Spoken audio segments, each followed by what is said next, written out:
Hi guys, welcome. This is my channel called JC's Cozy Corner. I am Joy, or Joy Kristina, that's why it's JC. So today I am bringing my June's TBR. I have, I think, 11 books, and I have mostly romance. I have a couple fantasy and one that's like thriller slash fantasy. I don't know, it's like multiple genres. So and I do try to incorporate a decent amount of Black authors in my videos. So if you are looking for Black authors, you're in the right place because I have at least half of them are Black authors. So let's get started.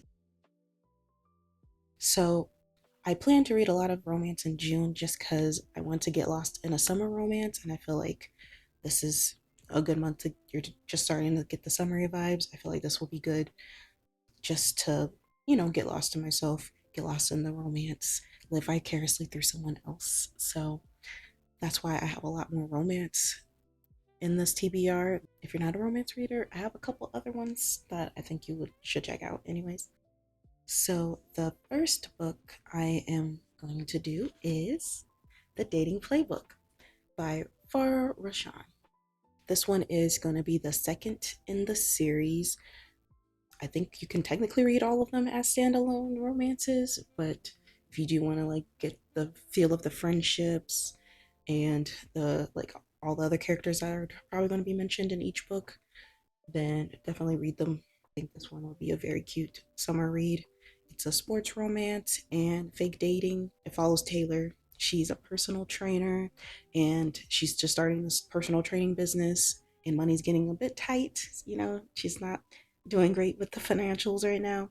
So here comes in this former sexy NFL player. Jamar hires her to be this personal trainer, but he really doesn't want anyone to know that he's being trained, I guess. I don't know why. It has to be a secret.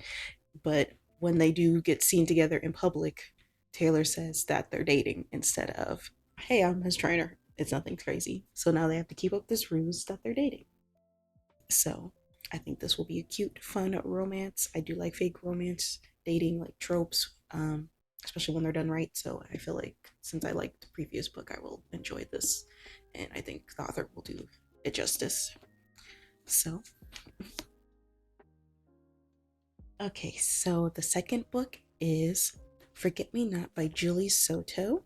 So this book follows Amma, who is a wedding planner, and Elliot, who is a florist, and they used to date, but they had an awful breakup, and now they have to work together on this wedding, which starts causing, old emotions to, dare I say, blossom again. Yeah? Okay. But I think this will be a cute, adorable summer second chance romance. The art style or cover is very cute too. The little flowers and everything. It just feels more for summer. So the third book I have is Love is a Revolution by Reneè Watson. So it is like a YA romance, I believe, and it's about Nala, who is reluctant to go to this open mic night for her friend's birthday, Imani's birthday. And while she's at this party, she falls for this MC there named Ty. However, he is an activist, and it seems like it's completely opposite of what she is. She'd rather like stay home and read, I don't know, stay home, watch TV and stuff like that. She's not going out there and protesting like he is. But to like impress him, she tells him lies, but that's soonly she finds out she can't keep that up. She's like falling for more for him, but it's also harder to keep all these lies.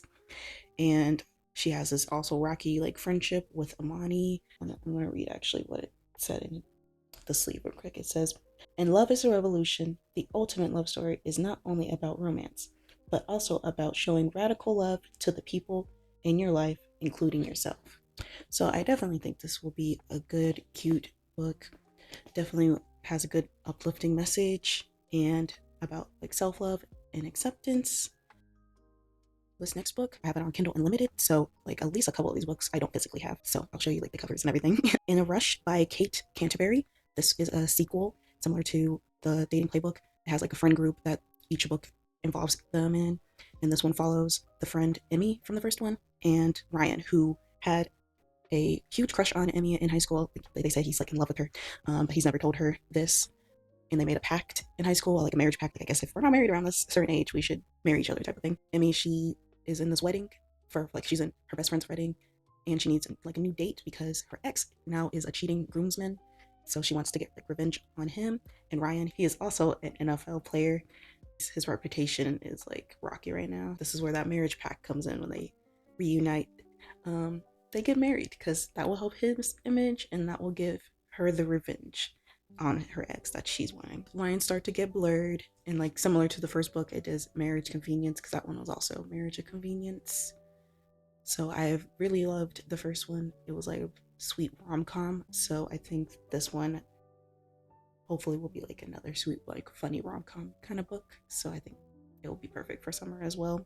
And if I didn't mention the title of the first one was In a Jam. So you should also check that one out. I don't also have, but it also hasn't been released yet. It is a new book by Kristina Forrest. If you don't know who she wrote the Neighbor Favor books, or the Neighbor Favor, the Green Sister books, I think is technically the series, but the Neighbor Favor followed the first sister, and it's supposed to come out in June, so I'm gonna definitely go grab it soon as it's like released. Anyway, it's called The Summer Girlfriend. So this one is a fake dating trope. It follows Noelle, who is trying to save up for college, and she just got laid off from her maiden job. So now she's relying on the side hustle of being a stand-in bridesmaid. And obviously that doesn't pay enough. So this is where the main male character comes in, Jeremiah. He is a business heir to this big goods company, and his grandfather more recently so passed. He's been trying to clean up his act and just like get on a more straight and narrow path type of thing. And it kind of is proving difficult when his family keeps constantly asking him like for favors, and they want him to come to their beach house in New Jersey, and he makes up this lie that he has a girlfriend. So he doesn't, like, he has plans with his girlfriend, so he can't come. But of course, family is going to be family, and to be like, just invite her to come. Like, what's the big deal? We want to meet her. So now he has to basically find this girlfriend he does not have, which is where Noelle comes in. So Noelle is going to be his like stand-in girlfriend, and they're gonna just plan for this weekend to do this fake dating thing to keep his family appeased, and it ends up turning out to be like this whole entire summer thing. No feelings will definitely arise in this fake dating romance, so things are gonna the lines are gonna start getting blurred, even though she's being paid to do this thing. Things are gonna get blurred. So it sounds like it's going to be very fun and very cute book, and I can't wait for it to come out. So yeah. So this next book I don't also physically own. It is Before I Let Go by Kennedy Ryan. I did attempt to try to read this last year, but things got too busy and it was a library book, so I had to return it before I even really got a chance to jump in. So I am now reading it again. I did read about 5 chapters, and I'm loving the writing so far. But it is a second chance romance between Yasmin and Josiah. They own this restaurant together, and they just got recently divorced, and they have kids. So now they're trying to navigate this new like stage in their lives, and co-parent together and run this business together without, blowing up their little world that they already have. And it's like a constant push and pull between them, and they have a stolen kiss, which leads to another thing, until old wounds reopen. So is it too late for them to find it forever?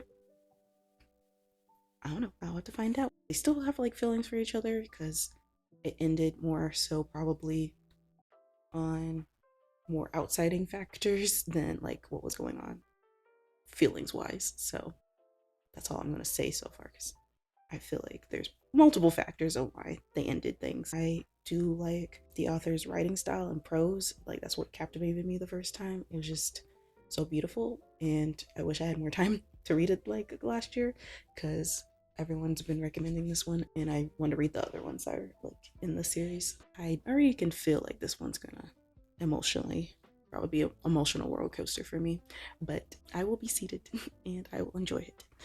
And if I cry, I cry. We'll find out. Okay, so this next one is Story of My Life by Lucy Score.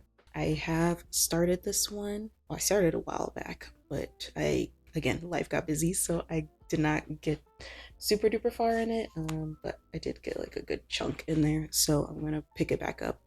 Hazel is a romance novelist who just went through a divorce, and this leads to like a writer's block. She can't like produce her romance books right now, and she really needs to deliver this manuscript. She's been pushing her deadlines back so many points, to a point where her publisher's like, if you don't meet this deadline, we're done with you, basically. While she's like browsing online, trying to get inspiration, she comes across these cozy like homes, and Impulse buys one in Pennsylvania, in rural Pennsylvania. She buys this cozy house thinking she's just gonna move there and start over. So that's what she does. She buys it, she packs up, she leaves Manhattan for this fresh start. And when she arrives, she has like this incident with an eagle, and this is where the main male character comes in. He helps her, patches up her wound, and like when they meet, she immediately gets this inspiration for her book. She's like, this is like the perfect grouchy handsome guy I can write something about. And the guy she meets, his name is Campbell, and he owns this construction like company. So she hires them. She hires him and his brothers, since it's like a family company. So that's how they keep crossing, is he's working on her house. So she constantly gets this inspiration. He's constantly around her. So emotions will surely start flying. Okay, so this is the last romance book.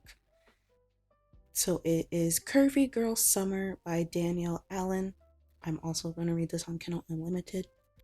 So it's about Aaliyah. She just turned 30, and after a blind date, she gets a suggestion from a bartender to join like the online dating world. So she does that, but she soon gets like overwhelmed by all the lies, the catfishers, the fetishizers of online dating. And I liked how the last line of the description was like, because Aaliyah is set on finding exactly what she's looking for, she ends up finding something she never expects. I think this is just going to be a very relatable book on current dating world, and since it is about a black woman, assuming especially black women, like what we encounter in dating, especially online dating. So I think it will be many ways very relatable for me. So I can't wait to read that one as well. Okay, so this is the fantasy slash thriller, since that one book is maybe in the thrillers section. I have only like barely a handful, but we'll get through this last little bit of books. Okay, so the first book, probably you've seen it so many times recommended to you, but it is Cinderella is Dead. So I have been wanting to read this for a long time. It's just I need to be in the mood for fantasy sometimes, but I'm not in the mood as much as romance, so a lot of my fantasies sit on my shelf forever. It is a Cinderella retelling, YA fantasy, LGBTQ+. It's been 200 years since Cinderella found her prince, but the fairy tale is over. Now teen girls are required to appear at the annual ball, where the men in the kingdom select wives based on girls' display of finery. If a suitable match is not found, the girls are not chosen or never heard from again. 16-year-old Sophia would much rather marry Aaron, her childhood best friend, than parade in front of suitors. At the ball, Sophia makes the desperate decision to flee and finds herself hiding in Cinderella's mausoleum. There she meets Constance, the last known descendant of Cinderella and her stepsisters. Together they vow to bring down the king once and for all, and in the process they learn that there's more to Cinderella's story than they ever knew. So I'm finally getting to this. I am excited. And it just sounded so crazy when I first read it. I was like, what the heck is this? Like, I discovered it on Kindle Unlimited. I was trying to find like my next reads and stuff. Yeah, so this one's a doozy. But I Feed Her to the Beast, and the Beast Was Me by Jamison Shea. So I believe this is a French name, or so I'm probably going to pronounce it right. But Leray is a black ballerina who is always overlooked in the like ballerina world, you know. She is willing to do anything to prove that black girls can take center stage. And to level the playing field, she ventures deep into the depths of a catacombs and strikes a deal with a pulsating river of blood. What? Bro, what are you talking about, man? Yeah, that line is definitely what was like, okay, I need to read this. And from this river, she basically gains the influence and adoration she wants. With retribution on her mind, she surpasses her bitter and privileged peers, leaving broken bodies behind her on her climb to stardom. So I'm assuming the deal is making these other ballerinas magically break ankles and arms and legs and stuff, so they can't perform. Okay, so that whole thing sounded crazy, right? That hooked me. So I'm excited to see how that plays out. Like, it sounded so crazy. So I don't necessarily read books like this, but this is definitely something I would watch on TV. So I'm hoping, like, how I'm picturing all this in my head, like, translates to this book. So I'm excited to dive into something like this in a reading style. So yeah. And the last book I'm going to talk about is a third in the series that I have been loving. So this is why I can read such a big fantasy book. As I said, I need to be in the mood for fantasy. I happened to pick up the first one a couple years ago, fell in love with it. So this is like one of the one fantasies I've continued regularly. But it is the third in the series of the Legendborn cycle. So Oathbound by Tracy Deonn.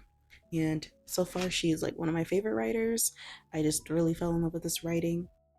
And I'm just gonna read the first blurb, like paragraph of the blurb, because I don't want to give away too much. I don't think it exposes too much, but if you haven't read the first one, I don't want to give away too much this late in the game.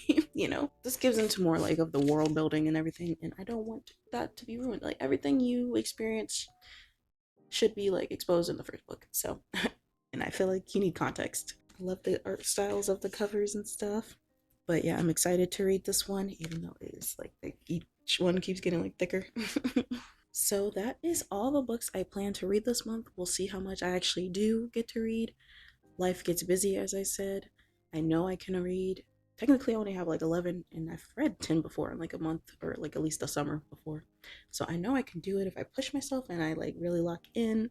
But again, in case life gets too busy, I am like planning to read at least half of these. Like, if I can read half of these, that would be a good accomplishment, because I'm just getting back into my reading rhythm. So I'm hoping this summer I can really build my regular reading schedule, since I have enough free time to, sit down and read. You can read at night before bed. Like, that's what I'm trying to tell myself, convince myself. So if you got any recommendations from this or new authors to read, that always makes me happy. If you have any recommendations, or if you want to comment below those recommendations, or what you're planning to read in June, or just the summer in general, comment down. Like, I'm always looking for newer authors and books. As you see, I have a vast range of taste. I know I mostly read romance, but that's just because that's like my happy zone space.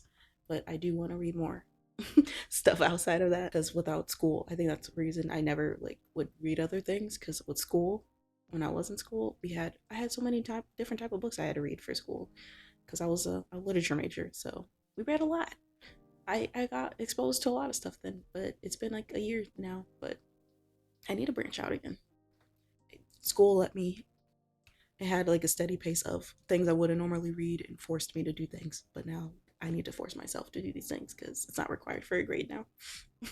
So I'm always looking for stuff. So comment, please. But I hope you guys enjoyed, and I'll see you in the next one. Bye, guys.